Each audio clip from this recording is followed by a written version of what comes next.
கொண்டக்கடலையை நல்லா 8 மணி நேரம் நைட்டு நல்லா ஊற வச்சுட்டு காலையில் குக்கரில் எடுத்து ஒரு 5 விசில் வச்சு வேக வச்சு எடுத்து வச்சுருக்கேன். அந்த கொண்டக்கடலை வேக வைக்கும்போது 2 உருளைக்கிழங்கையும் கழுவி போட்டு வேக வச்சுருக்கேன். அதுக்கப்புறம் 10 சின்ன வெங்காயம் நறுக்கி வச்சுருக்கு, 4 தக்காளி, ஒரு 2 இனி கருவேப்பிலை, ஒரு 2 பச்சை மிளகா. இப்போ இதை வாங்க நம்ம எப்படி செய்யலான்னு பார்க்கலாம். ஒரு 2 டேபிள் ஸ்பூன் ஆயில் விட்டு 1/4 டீஸ்பூன் கடுகு பொரிஞ்சு வரட்டும். கடுகு பொரிஞ்சது ஒரு 1/2 டீஸ்பூன் சீரகம் போட்டுக்கோங்க, 1/4 டீஸ்பூன் வெந்தயம் போட்டுக்கோங்க. இந்த நறுக்கி வச்ச சின்ன வெங்காயத்தை போட்டுக்கோங்க. வெங்காயம் செவந்ததும் இந்த கட் பண்ணி வச்ச தக்காளியை போட்டுக்கோங்க. இந்த தக்காளி வதங்குற அளவுக்கு உப்பு போட்டுக்கோங்க, கல் உப்பு போடுங்க. தக்காளி நல்லா வதங்கிடணும். அதுக்கப்புறம் மிளகாய்த்தூள் 1 டீஸ்பூன், மஞ்சத்தூள் 1/2 டீஸ்பூன், மல்லித்தூள் 2 டீஸ்பூன் எல்லாம் போட்டு ஒரு வதக்கிடுங்க. 2 இனுக்கு கருவேப்பிலையும் இந்த பச்சை மிளகாயும் போட்டு அதையும் நல்லா ஒரு வதக்கிடுங்க. வதக்கிட்டு இப்போ இந்த வேக வச்சு கட் பண்ணி வச்ச உருளைக்கிழங்கை எடுத்து போட்டுருங்க. அதையும் போட்டு ஒரு கிளறு நல்லா கிளறிடுங்க.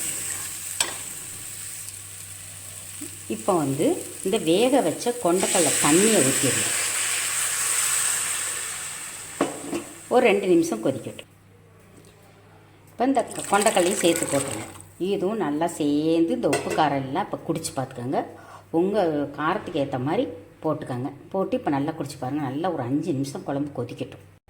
கொதிக்கிறதுக்குள்ளே நம்ம இப்போ இந்த இதில் பாதி 1/4 மூடி அளவு தேங்காய் பால் எடுத்துகிட்டு வந்துடலாம். குழம்பு நல்லா கொதிச்சிருச்சு ஒரு 5 நிமிஷம். இப்போ சின்ன கோழிக்குண்டு சைஸில் புளியை கரைச்சி ஊற்றிடுங்க. அவ்வளோதான். புளி பச்சை வாடை போக ஒரு 5 நிமிஷம் கொதிக்கட்டும். இப்போ புளி ஊற்றி 5 நிமிஷம் கொதிச்சிருச்சுங்க. இப்போ அந்த 1/4 மூடி தேங்காய் பாலை திக்காக எடுத்து வச்சுக்கணும். இப்போ இந்த தேங்காய் பாலை ஊற்றி கொதிக்க விடக்கூடாது. குழம்ப கொதிக்க விட்டிங்கன்னா திரிஞ்சு போயிடும். அங்கே ஒரு பபிள்ஸ் மாதிரி வரணும். அந்த மாதிரி வந்தோன்னா ஸ்டவ் ஆஃப் பண்ணிடணும். இப்போ ஊற்றியாச்சு பாருங்கள். ஊற்றின உடனேயே அங்கே பபிள்ஸ் வருது பாருங்கள். அந்த மாதிரி வரணும். கொதிக்க விட்றாதீங்க. அங்கே பபிள்ஸ் வந்துருச்சுங்களா. இப்போ கடைசியில் பொடியாக நறுக்கின கொத்தமல்லி தழை, ஒரு இனுக்கு கருவேப்பிலை போட்டு ஸ்டவ் ஆஃப் பண்ணிடுங்க. கொண்டக்கடலை உருளைக்கிழங்கு குழம்பு ரெடி. இதே மாதிரி நீங்கள் ட்ரை பண்ணி பாருங்கள். வச்சு பார்த்துட்டு சாப்பிட்டுட்டு அதுக்கப்புறம் கமெண்ட்ஸில் போய் எழுதுங்க. தேங்க்யூ.